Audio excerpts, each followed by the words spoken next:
আমি পুরুলিয়া গেছি পাড়াতে কাশীপুর হয়ে, সেখান থেকে ব্যাক করছি 10 থেকে 12 জন, সামনে 8 থেকে 10 জন পুলিশ তাদেরকে কোলে করছে, কাঠের বাটাম, মোটা বাঁশ।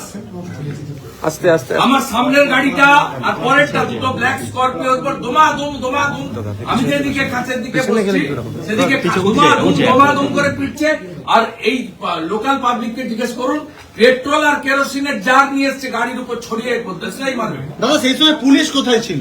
পুলিশ তো কোলাকুলি করছে, ওদের খবর দিয়েছে তো পুলিশ, আর খবর তো পুলিশ দিয়েছে।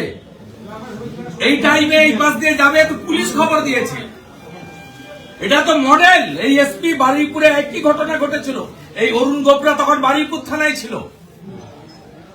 ওই জন্য আনা কাল হয়েছে থেকে চলছে। কালকে খড়গপুরে আমাকে 7 জায়গায় আটকানোর প্ল্যান ছিল, করতে পারেনি। দেবরাতে 3 জায়গায় প্ল্যান ছিল, করতে পারেনি। আজকে এখানে করেছে, ভেবেছে এইসব করে দিয়ে একে মেরে দিব, না গাড়ি পুড়িয়ে দিব, না ভেঙে দেবো, এবারে পালিয়ে যাবে ছুটে। পালিয়ে যাওয়ার লোক নই। ক্ষুদিরাম মাতঙ্গিনী হাজরাত দেশের লোক। আমি নন্দীগ্রাম না করলে দিদি থেকে দিদিমা হতেন। জঙ্গল মহলে আপনাকে ঢুকতে দেয়নি মমতা ব্যানার্জি কেউ।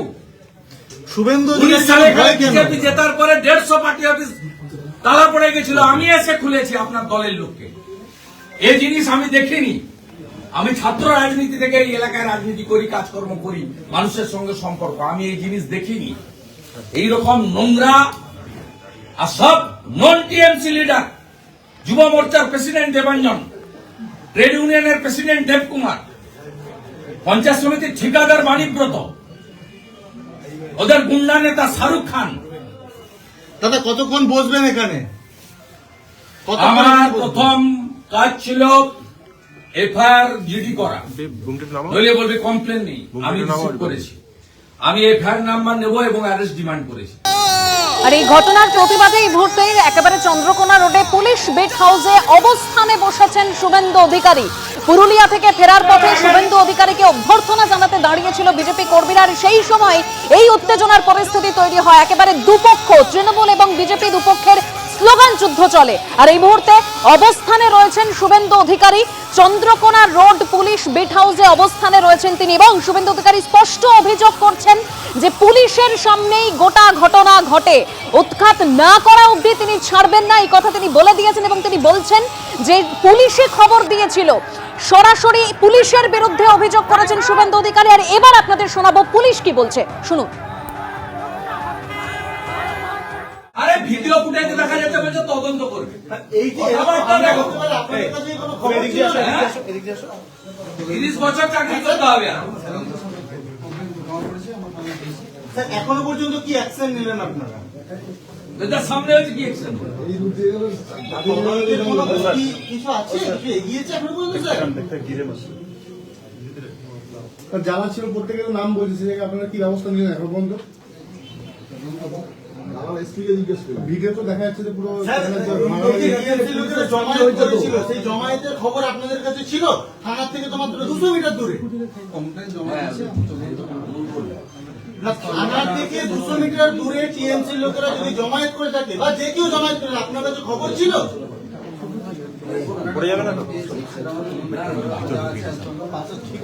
যখন ঘটনা ঘটে তখন আপনারা পুলিশ কোথায় ছিল?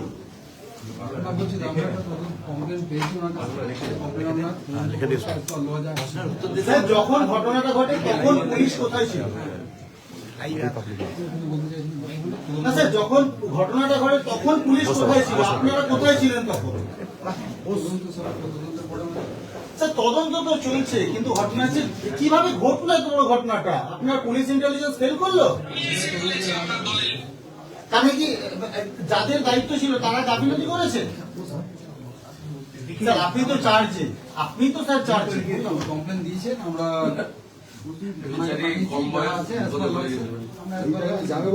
কোনো ফুটেজ কালেক্ট করেছে?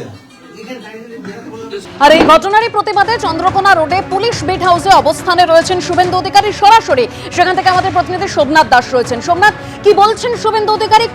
কতক্ষণ তিনি অবস্থানে থাকবেন? দেখো, একই ব্যাপারে শুভেন্দু অধিকারী এটাই বলছেন যে তিনি অভিযোগ দায়ের করেছেন, অভিযোগ গ্রহণও করা হয়েছে এবং সেই অভিযোগ যাদের নাম রয়েছে তাদের মধ্যে তাদেরকে গ্রেপ্তার করতে হবে। তার বক্তব্য একটাই, যতক্ষণ পর্যন্ত না তাদের গ্রেপ্তার করা হচ্ছে, তিনি এখনো পর্যন্ত যেটা আমাদেরকে জানাচ্ছেন যে ততক্ষণ পর্যন্ত গ্রেপ্তার না করে ততক্ষণ পর্যন্ত তিনি অবস্থান বিক্ষোভ ছেড়ে উঠবেন না। তিনি এখনো পর্যন্ত এই বিট হাউসে আইসির রুমে নিচে বসে তিনি অবস্থান বিক্ষোভ করছেন। তুমি দেখতেই পাচ্ছ যে শুভেন্দুর এই যে গাড়ি, এই গাড়িতে তিনি এসেছিলেন, বিরোধী দলনেতার যে গাড়ি, এই গাড়ির ওপরেই হামলা করার চেষ্টা করা হয় এবং ভেতরে এখনও দেখতে পাচ্ছি যে কিছু মুষ্টিমেয় বিজেপির কর্মী সমর্থকরা আছেন, তারা এখনো বসে রয়েছেন এবং শুভেন্দুর একটাই বক্তব্য যে তিনি বলছেন যে যতক্ষণ পর্যন্ত শুভেন্দু যাদের নামে অভিযোগ করা হয়েছে, যারা অভিযুক্ত প্রায় 10 জনের নাম দেওয়া হয়েছে, যদি ছিল ওখানে অনেকেই 10 জনের নাম দেওয়া হয়েছে, 10 জনের নাম 10 জন যতক্ষণ গ্রেপ্তার না করা হবে ততক্ষণ পর্যন্ত তিনি অবস্থান বিক্ষোভ করবেন বলে এখনো পর্যন্ত তিনি জানাচ্ছেন। যদিও এই মুহূর্তে পুলিশ বিট হাউসের যিনি ইনচার্জ রয়েছেন, অর্থাৎ এই বিট হাউসের ইনচার্জ থাকেন, তিনি আলোচনা করছেন। এখনো পর্যন্ত পুলিশের উচ্চপদস্থ কোনো কর্তাকে দেখা যায়নি আসতে। কি হবে পরবর্তী ক্ষেত্রে সেটা আগামী সময় বলে দেবে। কারণ এই মুহূর্তে যেমন ভেতরে বিজেপির কর্মী সমর্থকরা রয়েছেন, সেই রকম বাইরে গেটের বাইরেও প্রচুর বিজেপির কর্মী সমর্থকরা ভিড় করেছেন। যদিও তৃণমূল কর্মী সমর্থকরা কিছুক্ষণ আগে ছিল, এই মুহূর্তে বাইরে তৃণমূলের যারা কর্মী সমর্থকরা যারা পাল্টা স্লোগান দিচ্ছিল তারা কিন্তু নেই। অভিযোগ হয়েছে 10 জনের নামে। এই অভিযোগ যাদের নামে হয়েছে, শুভেন্দু অধিকারীর একটাই বক্তব্য যে যতক্ষণ পর্যন্ত না তাদেরকে গ্রেপ্তার করা হবে, তাদেরকে একেবারে কিছু যারা রয়েছে সবাইকে না পারলেও কয়েকজনকেও গ্রেপ্তার করলে তিনি তার অবস্থান রক্ষণ তুলে দেবেন। যদিও এই মুহূর্তে তিনি এখনো পর্যন্ত সেইখানেই বসে রয়েছেন, একদম আইসির ঘরে ঠান্ডার মধ্যে নিচে একেবারে বসে রয়েছেন।